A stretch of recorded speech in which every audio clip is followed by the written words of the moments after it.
nampaklah memang terduduklah, seronok. Boleh fly, kapal ni selamat naik, selamat turun, bangga dan terharulah. Dan saya sebagai pilot F400 ni, saya rasa the best feeling ever lah. Ini kapal yang sangat besar, yang paling besar saya pernah fly.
Bukit Beruntung, Selangor.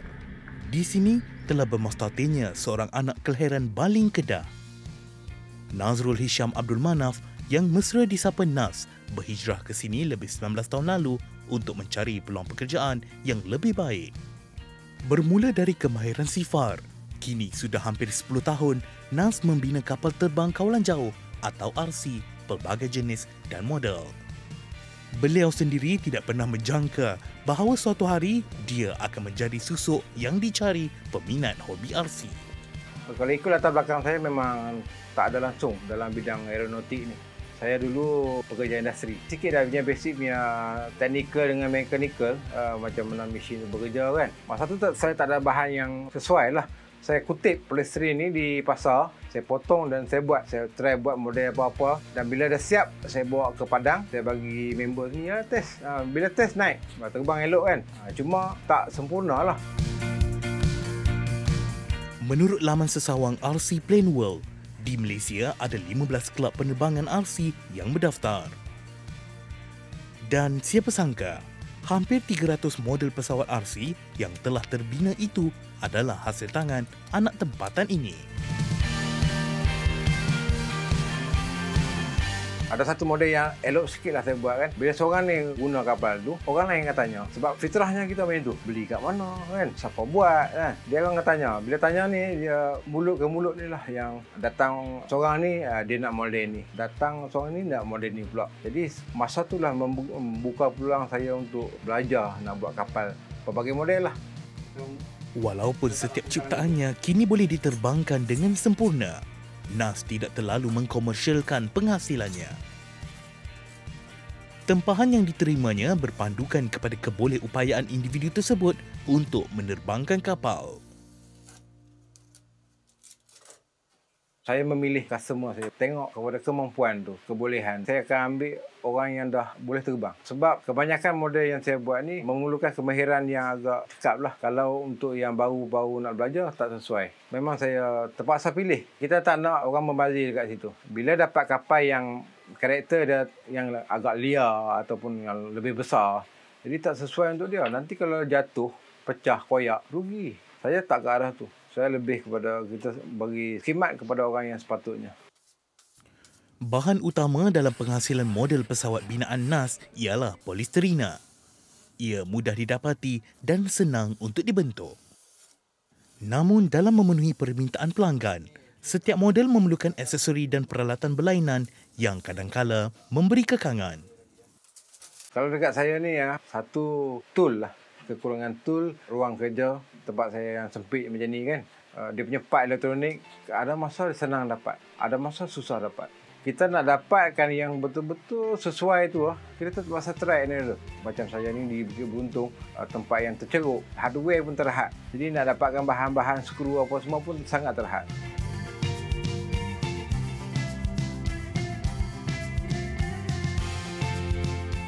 Setiap tempahan mengambil masa kira-kira 2 bulan untuk disiapkan. Harga ditetapkan pula di antara RM4 hingga RM800 bergantung kepada jenis dan model pesawat. Kos untuk hobi sebegini adalah subjektif dan bergantung kepada kemampuan masing-masing.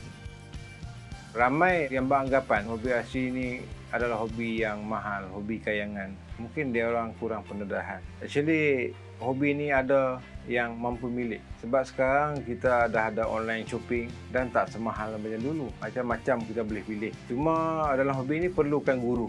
Kalau tak ada guru, salah beli, rugilah. Actually tak mahal. Bagi orang yang mampu, tak mahal. Tapi bagi orang yang gaji rendah, mahal lah benda tu. Jadi kenapa perlu kita cari yang mahal? Kalau kita sekian-sekian punya income banyak ni kan, kita main apa yang kita mampu. Jadi dalam soal ni, ukur baju badan sendirilah. Usai pembinaan, NAS akan melakukan pemeriksaan awal terlebih dahulu. Kebiasaannya, pelanggan akan datang ke rumah untuk mengambil sendiri kapal terbang yang telah siap dibina. Tetapi, memandangkan kali ini NAS akan menghadiri perjumpaan bersama rakan-rakan lain, lokasi penyerahan ialah di tapak penerbangan. Terletak 11 km dari rumah NAS, ruang udara di sekitar teleport menjadi pilihan penggemar hobi ini. Pada setiap hujung minggu, jalan yang diberi jolokan Teleport International RC Airport ini pasti akan dikunjungi komuniti ini untuk menerbangkan jentera masing-masing.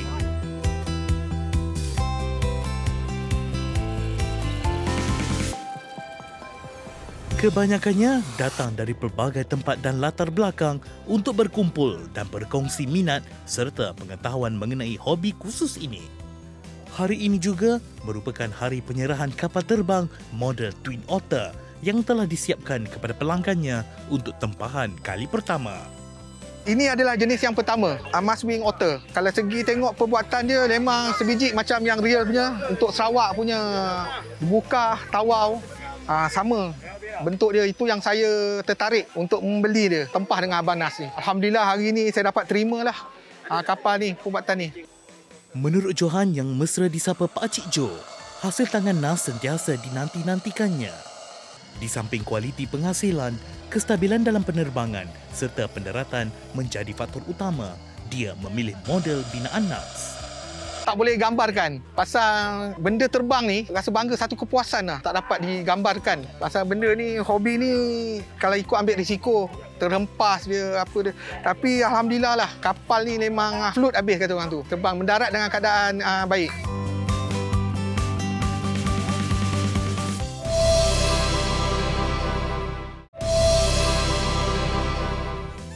Setiap minggu, pelbagai kategori kapal akan diterbangkan di sini. Antaranya ialah kapal elektrik, enjin nitro dan juga turbin.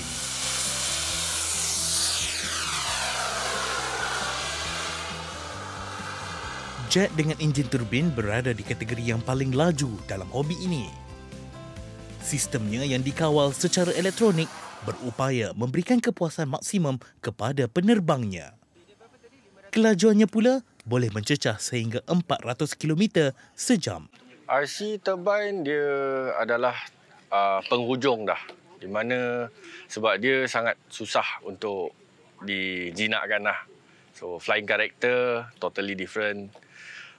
Speed sangat laju dan untuk landing pun memang berbeza sangat lah.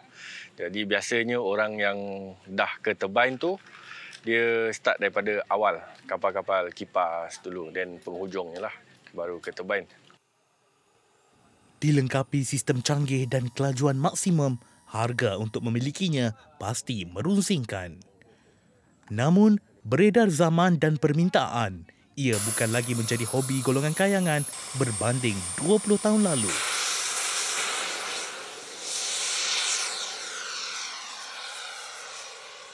Kalau nak cakap orang berkemampuan saja memang susah sebab sekarang ni tak macam dulu. Okey, saya start tahun 90-an. Tahun 90-an kita pergi kedai tanya satu turbine jet berapa? 70-80 ribu. Susah orang nak mampu.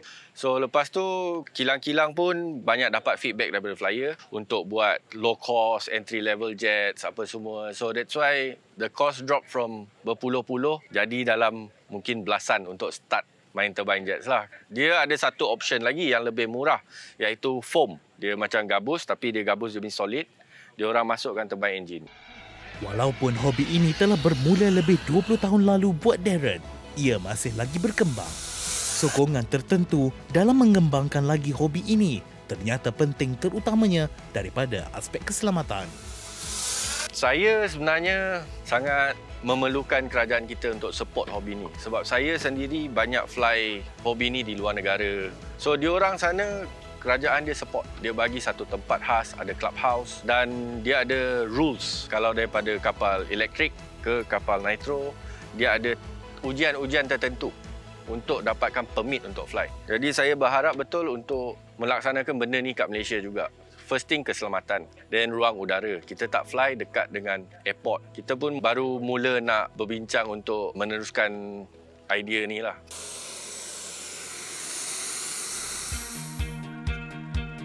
Hobi menerbangkan pesawat kawalan jauh kini semakin dikenali dan diikuti ramai. Kapal dengan enjin nitro ini berada di kategori pertengahan dengan kelajuan dan kawalannya yang tersendiri. Kepuasan dan keterujaan mengendalikan jentera ini hanya boleh dirasai oleh mereka yang mengawalnya.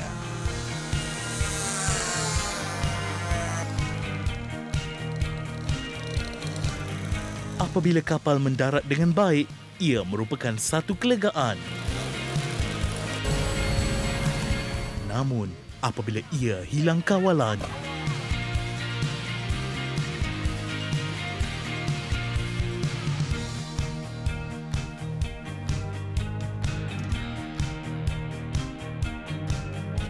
mereka hanya mampu redha. So macam mana perasaan ni? Biasa. Memang akan crash, tak tahu bila. Puan main ice cream memang macam ni, terima je lah. So yang ni total loss lah? Ada yang boleh... Engine je okey, body total loss. Engine boleh pakai lagi. So lepas ni akan beli lain ke atau macam ni ke? Lain lah. Serik lah? Kumpul lah duit. Dalam 2 bulan, redha je lah. Benda naik akan turun. Bila kita nak dapat?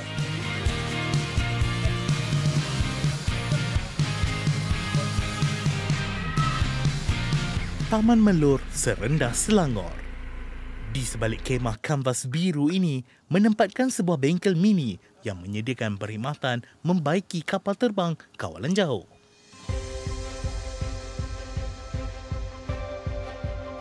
Mekanik RC Muhammad Radhi Shahbudin mempunyai pekerjaan tetap namun bergiat membaiki model pesawat pada waktu lapangnya.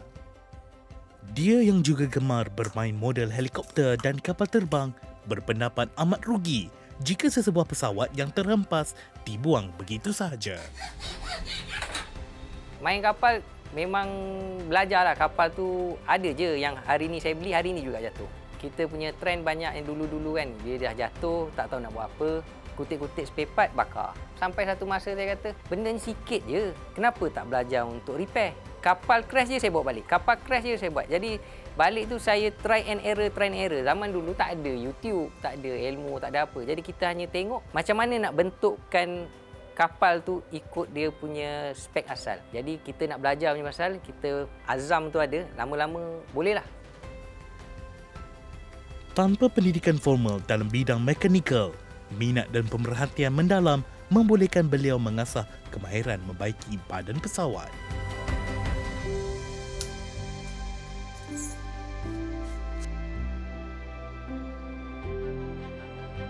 Saya buat kapal tu berpandukan pada apa kapal yang saya pernah main, kapal apa yang saya pernah tengok, saya pernah pegang, saya pernah sentuh dan saya tahu. Ada je hantar, ni kapal, ni wing, ni body. Letak. Kalau saya pegang tu saya kata ni boleh buat ni, saya akan ambil lah. Kalau saya rasa lari ni, cakap tu terang lah, saya minta maaf je lah.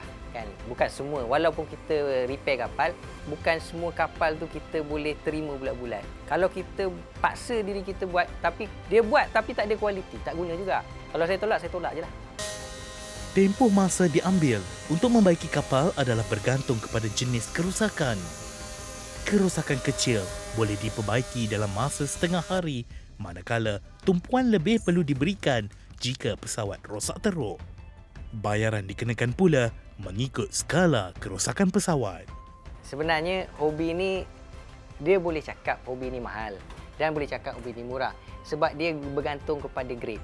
Contoh, kalau kita beli toy grade toy, grade permainan, kita bawa join dengan grade RC hobi, kan? Jadi orang tak perasan sangat. Banyak je kapal-kapal yang murah-murah yang jenis toy grade. Lepas tu dia upgrade jadi hobi grade. Bila kita fikir kita ni ada hobi je, kita kena ingat berapa kos yang kita kena keluar. Kita dah tahu kita punya bajet sekian, kita akan jumpa pada orang yang betul dan orang tu akan bimbing kita untuk dapatkan bajet yang sesuai untuk dia. Model kapal terbang serta alat ganti kini semakin mudah diperolehi berikutan berkembangnya jualan di dalam talian. Namun, Radi mempunyai pandangan tersendiri dalam pemerolehan barangan. Begitu juga dengan ruang udara dan kawasan untuk menikmati hobi ini. Untuk hobi RC ni, saya nak biar banyak kedai RC dekat Malaysia. Bila kedai RC ni banyak di Malaysia, persaingan dia kuat. Jadi harga dia tu boleh terkawal. Pemain dia ramai, barangnya kurang. Bila nak beli, semua nak kena beli online. Luar negara lah, kena tunggu lama. Jadi option kita tak ada. Flying side lah. Daripada dulu sampai sekarang kan, macam musafir lah. Main sana, nampak aja satu tiang dah naik, jaga-jagalah. Dia takkan lama. Kejap lagi naik lah kawasan ni. Kita flying side kita tak ada. Macam di Teleport tu, hari Sabtu, geng bagi main. Hari Ahad, dia pula turn bagi kita main. Tempat yang macam tu bagus. Membaiki pesawat RC adalah kesinambungan secara semula jadi kepada hobinya. Dan bagi Radi, tidak mustahil untuk penggemar lain yang berpengalaman untuk mengikuti jejak langkahnya agar lebih ramai pakar dihasilkan.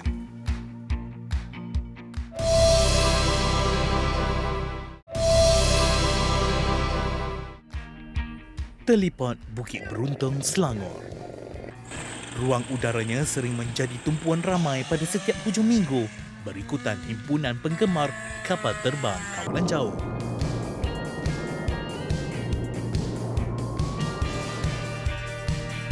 Namun, apa yang menarik perhatian lensa Majalah 3 ialah model kapal terbang A400M ini yang dibina menyerupai kapal sebenar milik Tentera Udara Diraja Malaysia, TUDM. Difahamkan, model ini dibina oleh NAS, hasil cetusan idea dan usaha sama daripada pemiliknya, Syed Fadli Syed Yusof. Mula-mula dia tak nak. Dia hesitate. Benda tu dia kata, alamak, susah. Itu ini apa semua. Tapi persisten kita push dia, cakap kat dia, boleh Abang Nas. Kapal ni akan membawa you ke satu level yang tinggi. Percaya rezeki. Waktu PKP tu dia accept, dia terima cabaran saya. So daripada bulan Mac tu lah kita start study plan A400, actual plan A400. Daripada situ kita measure. So kita bekerjasama waktu tu, kita buat dan alhamdulillah sampai in Ogos, September tu kita dapat complete kan. Meski berdepan kekangan bahan dan ruang yang sempit, model ini berjaya disiapkan dalam tempoh 4 bulan. Sejurus siap, kapal ini dibawa ke Teleport untuk percubaan penerbangan kali pertama. Walaupun segala persiapan dilakukan sebaik mungkin, debaran dan harapan itu tetap tiba. Untuk test flight dekat sini, saya flykan. Alhamdulillah selamat naik dan turun. Sangat kritikal sebab kapal di awal ini berbeza dengan kapal kilang. Kapal kilang kita tahu dia akan naik, semua mesin made. Tapi kapal di awal ini kita tak tahu sama ada dia naik ke turun. Sama ada labo dan okey ataupun labo atau lebur. So kapal di awal ini is very tricky dan the moment it lifts dan stabil, itu alhamdulillah. Itu pencapaian lah kan. Dia turun pun dengan elok, alhamdulillah. One of the challenges untuk kapal di awal sebab kita tak tahu dia boleh naik ke, dia tak boleh naik. Berpuas hati dengan hasilnya, Syed kemudian menerbangkan pesawat ini secara rasmi atau maiden flight sebagai rekod penerbangan pertama. Dan tanpa disangka, ia membuka ruang dan peluang kepada NAS dan hasil ciptaannya ini untuk menempa nama di Malaysia Book of Record. Salah seorang kawan saya ni, dia publishkan video maiden tu. Maiden flight tu, lepas tu dia letak logo MBR kat situ. So saya cakap dekat dia, kita boleh kena saman kalau kita tak declare betul-betul, kita tak buat betul-betul MBR ni. Immediately lepas tu saya contact. Saya kata it's a good platform, let's try to contact MBR dan alhamdulillah proses MBR tu sangat mudah. Submission of application, review, sampai dia orang datang sini, witness dia naik, Dia turun dengan selamat dan dia serah sijil. Bila ada pengiktirafan begini, bagi saya lah, saya dah buat benda ni hampir 9-10 tahun sebagai satu penghargaan lah untuk pembuat kapal di Malaysia ni. Selalunya kita orang tak peduli pun, tak ada siapa yang peduli pun, tapi dengan anugerah tu kita rasa macam kita lebih dihargai lah. Hasil kerja kita lebih dihargai. Dengan rekod 2.9 meter panjang dan 2.6 meter lebar, kapal ini telah diiktiraf sebagai model kapal terbang kawalan jauh terbesar oleh Malaysia Book of Record pada 9 Oktober 2021.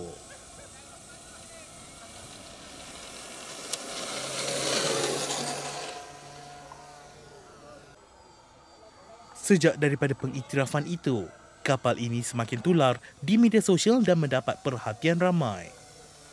Site dan kapal A400 miliknya ini juga tidak pernah segan untuk menguasai ruang angkasa teleport. Nampaklah memang terduduklah, seronok. Memang bangga, Cik Nas kita pun bangga kan sebab dia hasil titik peluh dia dengan ruang yang sempit dia buat kapal ni 3-4 bulan macam tu kan, termasuk lockdown semua. Kapal ni selamat naik, selamat turun, boleh fly. So bangga dan terharulah. Dan saya sebagai pilot A400 ni saya rasa the best feeling ever lah. Kan sebab ini kapal yang sangat besar, yang paling besar saya pernah fly. Kejayaan dalam menghasilkan model kapal terbang sebegini menjadi batu loncatan kepada NAS untuk berkembang dan terbang lebih jauh lagi. Dengan bakat serta dorongan pihak yang berminat, NAS berpeluang untuk memberi dimensi baharu kepada hobi ini. Saya sebagai owner, saya rasa bangga untuk Cik Nas kita. Ya, sebab bila kita ada seorang ataupun satu kumpulan anak tempatan yang kreatif yang boleh buat macam ni contohnya, ia sama sekali boleh membanggakan nama negara kita juga. Banyak kita punya pakar-pakar DIY serata Malaysia so diorang ni lack of exposure. Bila kita banyak exposekan kreativiti anak tempatan kita, dan saya rasa dapat membanggakan negara kita lah. It's not just a hobby, future of Malaysia juga. Whereby kita ada those creative young people, adults yang expose dia punya kreativiti dalam benda-benda macam ni. Setelah puas membelah langit, kini masa untuk mendarat. A400 landing!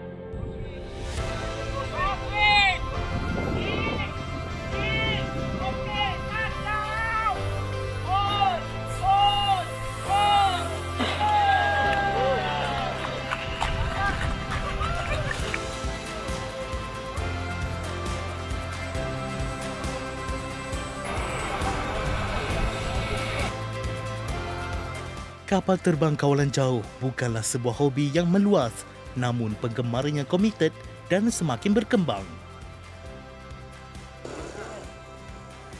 Meluncur laju di langit biru, keterujaan dalam mengendalikan jentera ini hanya yang mengawalnya sahaja yang tahu. Pemerolehannya subjektif, namun kepuasan dan kebanggaan itu pasti.